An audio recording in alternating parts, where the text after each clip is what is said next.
पाकिस्तान में हुक्मरानी का तस्वुर इतना मुबहिम और गैर वाज़े क्यों है, और ये क्यों एक खतरनाक बात है?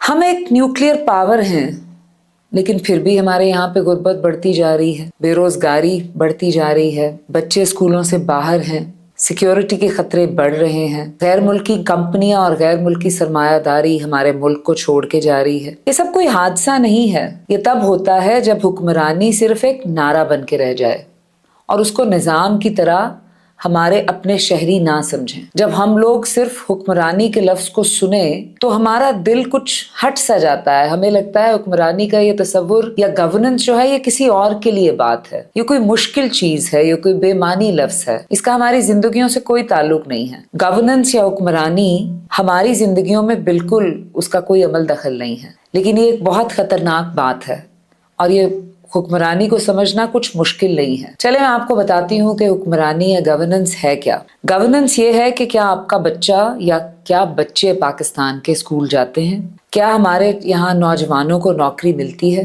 क्या हमारे लोकल या इंटरनेशनल सरमायाकारों को ये यकीन है कि इस मुल्क में सरमायाकारी हो सकती है, और क्या हमारी रियासत लोगों के जान और माल की हिफाजत कर रही है। सच तो ये है कि इन तमाम बातों में हम बुरी तरह नाकाम नजर आ रहे हैं। ये देखिए कि बार बार दावों के बावजूद हमारी मईशत ठीक नहीं हो रही। नौजवानों में बेरोजगारी की सतह 11.5% तक पहुंच चुकी है, जबकि मजमूई बेरोजगारी 6.9% है। 2025 के आखिर में गैर मुल्की सरमायाकारी तकरीबन 43% कम हो गई है। ये ऐसा ही है कि हमारे जो फॉरेन डायरेक्ट इन्वेस्टमेंट की बड़ी बड़ी कंपनियां हैं वो आहिस्ता आहिस्ता मुल्क से बाहर जा रही हैं। गुर्बत का बढ़ना तो एक और भी अजीब कहानी है। पिछले सालों में गुर्बत 25.3% ज्यादा हो गई है। तालीम के शोबे में हमारा हाल उससे भी बुरा है। पाकिस्तान में अब भी हर 3 में से 1 बच्चा स्कूल से बाहर है। सिक्योरिटी भी एक बहुत बड़ा कंसर्न बन गई है। सिर्फ पिछले साल 2025 में दहशतगर्दी के हमले 34% ज्यादा बढ़ गए हैं, जो पिछले 10 सालों में सबसे ज्यादा इजाफा है। यह है हुक्मरानी की असल तस्वीर। ये हुक्मरानी की हालत तब होती है जब इस्लाहात रुकी रहती हैं, तो नुकसान सिर्फ हुकूमतों का नहीं होता, नुकसान असल में सिर्फ आम लोगों का होता है। अब सवाल यह है कि ये हुक्मरानी हमें एक इतना गैर वाज़े या मुबहिम तस्वुर क्यों लगता है। मसला एक ये भी है कि जो हमारी सियासत है वो लोगों को सिंबल्स तो समझाती है लेकिन निज़ाम नहीं समझाती। जो इशारे हमारी आवाम समझती है, जो हम लोग समझते हैं, वो इशारे हैं तकरीरें, वो इशारे हैं गुस्सा, वो इशारे हैं शख्सियत कि क्या हमें अपने लीडर की शख्सियत पसंद है या उसके खिलाफ कोई ज्यादती हुई है या कोई अच्छाई हुई है। वो इशारे हैं हमारे जज्बात, वो इशारे हैं मेरा लीडर या तुम्हारा लीडर। इसके बरक्स या इसके ऑपोजिट जो चीज है वो यह है निज़ाम, जिसको हम समझने की कोशिश नहीं कर रहे। वो निज़ाम ये है कि क्या हमारा टैक्स का सिस्टम ऐसा है कि हमारे अपने लोग और जो बैरून मुल्क से सरमायादारी आ रही है वो इस टैक्स सिस्टम में काम करना चाहते हैं।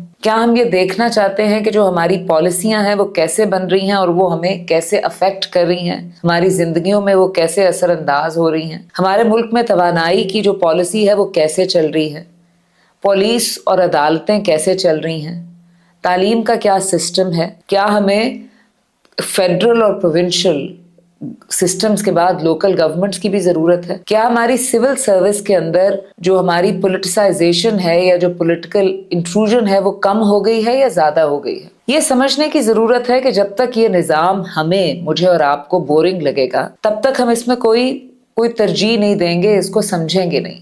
लेकिन निज़ाम जरूरी है शख्सियात से ऊपर। पाकिस्तान इसलिए नहीं रुका कि हमारे अंदर किसी किस्म की हुब्बुल वतनी की कमी है। पाकिस्तान में मसाइल इसलिए हैं कि हर इदारा पाकिस्तान में ये चाहता है कि कुर्बानी या सैक्रिफाइस या रिफॉर्म का जो सिलसिला है वो दूसरे से शुरू हो। सियासतदान ये कहते हैं कि उनकी स्टेबिलिटी, उनकी हुकूमतें कायम रहें। रियासत ये कहती है कि उनकी लेजिटिमेसी कायम रहे लेकिन उनसे कोई सवाल ना कर सके। ब्यूरोक्रेसी ये कहती है कि हमें इख्तियार दे दीजिए लेकिन हमसे सवाल ना कीजिए। एलीट या अमीर तबका ये कहता है कि टैक्स कोई और दे दे, और अवाम ये कहते हैं कि हमारे लिए सिर्फ कीमतें कम होनी चाहिए। इस सिस्टम में नतीजा कुछ भी नहीं बदल रहा और नुकसान हो रहा है उन तमाम शहरियों का, उन तमाम घर चलाने वाले खानदानों का, नौकरी ढूंढने वाले नौजवानों का, उन बच्चों का जो चाह के भी स्कूल से बाहर हैं, और उस इकोनॉमी का जिसके अंदर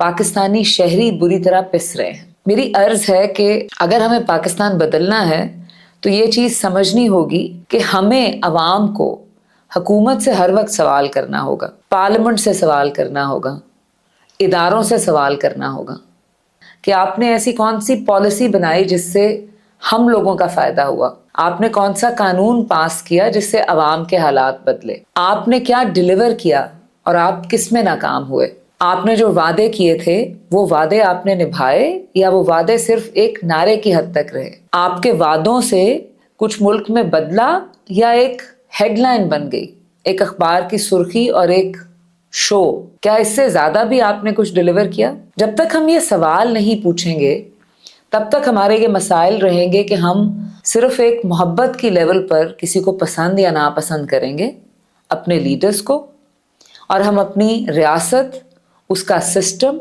उसकी हुक्मरानी के जो सिस्टम्स हैं और उसकी हुक्मरानी के जो तकाजे हैं वो नहीं समझ सकेंगे। ना हमारी इकॉनमी बदलेगी और माजरत के साथ ना हमारे हालात बदलेंगे। अगर आप पाकिस्तान के हालात को वाकई बदलते देखना चाहते हैं तो ये बहुत ज़रूरी है कि आप सवाल पूछें। हम बिल्कुल ही एक साइड पे खड़े हुए उस शहरी की तरह रहेंगे, लेकिन वो ये समझता है कि इसके अंदर मेरा कोई हिस्सा नहीं है। हमारा हिस्सा शायद हुक्मरानी में नहीं होगा जब तक हम समझेंगे नहीं, लेकिन हुक्मरानी और गवर्नेंस बदलेगी नहीं तो उसका असर हम पे होता ही रहेगा।